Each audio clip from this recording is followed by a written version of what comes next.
തിരുവനന്തപുരം കിളിമാനൂരിൽ പാൽ വിതരണക്കാരനെ കുളത്തിൽ മരിച്ച നിലയിൽ കണ്ടെത്തി. കിളിമാനൂരിലും പരിസര പ്രദേശങ്ങളിലും പാൽ മൊത്ത വിതരണം ചെയ്യുന്ന തമിഴ്നാട് സ്വദേശി മാരിയപ്പനെയാണ് ചൂട്ടയിൽ കൃഷിഭവന് സമീപത്തെ നീരാളിക്കുളത്തിൽ മരിച്ച നിലയിൽ കണ്ടെത്തിയത്. ഇന്ന് രാവിലെ കുളത്തിന് സമീപം മാരിയപ്പൻ പാൽ വിതരണത്തിന് ഉപയോഗിക്കുന്ന ഇരുചക്രവാഹനം മറിഞ്ഞു കിടക്കുന്നത് കണ്ട പരിസരവാസികളുടെ പരിശോധനയിലാണ് കുളത്തിനുള്ളിൽ മാരിയപ്പനെ മരിച്ച നിലയിൽ കാണുന്നത്. രാവിലെ വീട്ടിൽ നിന്ന് ഇറങ്ങി വന്നപ്പോൾ ഇവിടെ ഒരു ബൈക്ക് പുള്ളി ഓടിക്കുന്ന എനിക്കറിയാവുന്ന ആൾ തന്നെയാണ്. പുള്ളി ഇവിടെ ബൈക്ക് ഇവിടെ മറിഞ്ഞു കിടക്കുകയായിരുന്നു.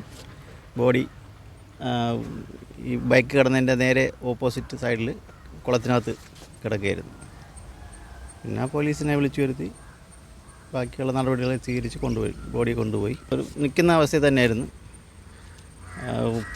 നിറയെ പായലുള്ളതുകൊണ്ട് വീണ് കഴിഞ്ഞാൽ ആഴം കൂടുതലാണ്. പുള്ളിയുടെ പൊക്കം അനുസരിച്ച് താഴ്ന്നു കഴിഞ്ഞാൽ വെള്ളം തലയ്ക്ക് മുകളിൽ വരുന്നൊരവസ്ഥയുണ്ട്.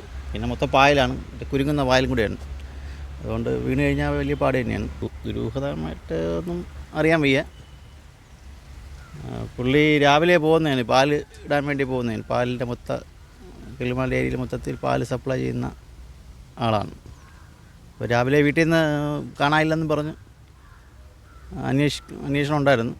അപ്പോൾ 8 മണിയോടുകൂടിയാണ് സംഭവം ആൾക്കാർ കണ്ടത്. തുടർന്ന് ഇവർ വാർഡ് മെമ്പറെയും കിളിമാനൂർ പോലീസിനെയും വിവരമറിയിക്കുകയും പോലീസ് സംഭവസ്ഥലത്തെത്തി മൃതദേഹം കുളത്തിൽ നിന്ന് പുറത്തെടുത്ത് ഇൻക്വസ്റ്റ് നടപടികൾ പൂർത്തിയാക്കി പോസ്റ്റ്മോർട്ടത്തിനായി മെഡിക്കൽ കോളേജ് ആശുപത്രിയിലേക്ക് മാറ്റി. എന്നെ കൃഷിഭവന് അടുത്തുള്ളൊരു വീട്ടിലെ ഒരാളാണ് എന്നെ വിളിച്ചത്.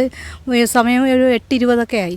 ആ സമയത്താണ് വിളിച്ചത്. 5 മിനിറ്റിനകത്ത് തന്നെ ഞാൻ അവിടെ എത്തുകയും ആ സമയത്ത് കുളത്തിൽ നോക്കുമ്പോൾ കാണുന്നത് എണീച്ച് നിൽക്കുന്നൊരു ചെളിയിൽ പൂണ്ട് നിൽക്കുന്ന ഒരു രീതിയിലാണ് കാണുന്നത്. തല വെള്ളത്തിനടിയിൽ തന്നെയാണ്, എന്നാലും നിൽക്കുന്ന രീതിയിലാണ്. അദ്ദേഹത്തിൻ്റെ ഒരു ചെരുപ്പ് കുളത്തിൻ്റെ കെട്ടിലും ഒരു ചെരുപ്പ് അദ്ദേഹം നിൽക്കുന്നതിൻ്റെ കുറച്ചപ്പുറത്തുമായിട്ട് മറിഞ്ഞ് കിടക്കുന്നതായിട്ടാണ് കാണുന്നത്. അതേപോലെ ബൈക്ക് അവിടെ ചരിഞ്ഞ് കിടക്കുകയാണ്. നമ്മുടെ പഞ്ചായത്തിൻ്റെ ഒരു ബാനർ ഇരിക്കുന്നതിൻ്റെ താഴെയായിട്ട് ചരിഞ്ഞ് കിടക്കുകയും അതിൽ പാൽ കൊണ്ടുപോകുന്ന പ്ലാസ്റ്റിക് പെട്ടിയും ഉണ്ട്. പെട്ടിയിൽ ഒരു കവർ പോലും പാൽ കവർ പോലും ഇല്ല. പക്ഷേ എന്നാൽ ഈ കൃഷിഭവൻ റോഡിലെ ഭാഗത്ത് അദ്ദേഹത്തിന് പാൽ വിതരണമില്ല. ബാക്കി ചൂട്ടേ ഭാഗത്ത് മിക്കവാറും വീടുകളിലൊക്കെ ഉണ്ട്.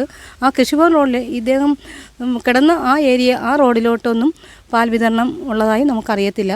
ദുരൂഹത ഉണ്ടോ എന്ന് ചോദിച്ചാൽ എനിക്ക് അദ്ദേഹത്തെ അല്ലാതെ അറിയാവുന്നതേ ഉള്ളൂ. വീടും ഇതുമായിട്ടൊന്നും ഉള്ളതല്ല. നമ്മൾ വർഷങ്ങളായിട്ട് നമുക്ക് അദ്ദേഹത്തെ അറിയാം. അദ്ദേഹം നല്ലൊരു പയ്യനായിരുന്നു. എല്ലാവരുടെയും നല്ല സ്നേഹത്തോടെ പെരുമാറുന്ന ഒരു പയ്യനായിരുന്നു. പിന്നെ സാമ്പത്തിക ബുദ്ധിമുട്ടുണ്ടെന്നൊക്കെയാണ് പലരും അവിടെ വന്നതിൽ നിന്നും നമുക്ക് മനസ്സിലാക്കാൻ പലരുടെ അഭിപ്രായങ്ങളിൽ നിന്ന് എനിക്ക് മനസ്സിലാക്കാൻ കഴിഞ്ഞത് സാമ്പത്തിക ബുദ്ധിമുട്ട് ഉണ്ട് എന്നൊക്കെ പറയുന്നതായിട്ട് ഉള്ള ഒരിതാണ്. ഉണ്ടായിരുന്നു. അവസരം ഒരു പാടോ മുറിവോ ഒന്നുമില്ല, ഒരു അടിയുടെ പാടോ ഒന്നുമില്ല. അദ്ദേഹത്തിൻ്റെ ശരീരത്തോ മുഖത്തോ ഒരു മുതുവശത്തായാലും ഒരു ഭാഗത്തും ഇല്ല, ഒരു മുറിവോ ഒന്നും. പുതിയകാവ് SN ഓഡിറ്റോറിയത്തിന് സമീപം കുടുംബസമേതം വാടകയ്ക്ക് താമസിച്ചു വരികയായിരുന്നു മാരിയപ്പൻ. പാൽ വിതരണത്തോടൊപ്പം കിളിമാനൂർ പുതിയകാവിന് സമീപം ബേക്കറി വ്യാപാരം കൂടിയുള്ള മാരിയപ്പൻ പാൽ വിതരണം കഴിഞ്ഞ് തിരിച്ചെത്താത്തതിനെ തുടർന്ന് വീട്ടുകാർ അന്വേഷണം നടത്തിവരവെയാണ് മരണവാർത്ത അറിയുന്നത്. സംഭവവുമായി ബന്ധപ്പെട്ട് കിളിമാനൂർ പോലീസ് അന്വേഷണം ആരംഭിച്ചു. News diary Keralam, Kilimanoor.